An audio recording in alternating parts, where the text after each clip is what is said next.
Mesti belum Okey. Siapa nak beli air? Air manis satu kan? Aku nak ke dalam. Air mana? Okey. Biskut kali. Biskut Julis. Biskut Julis. Cantik. Meh. Pasal tea ni kan. Pasal mungkin. Bermain di kepala sungguh hebatnya. Bermain mengimpinya gadis pujangga. Masih terbingat, masih ternganga.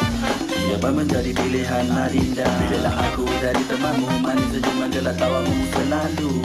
Bila aku jadi pacarmu, terang membaca sinar hidupmu yang baru. Kan ku bawa kau ke sana, mimpi ke awan biru. Kan ku bawa kau ke sana, petik bintang-bintang itu. Kan selalu ku dikasihmu dengan nada-nada yang merdu.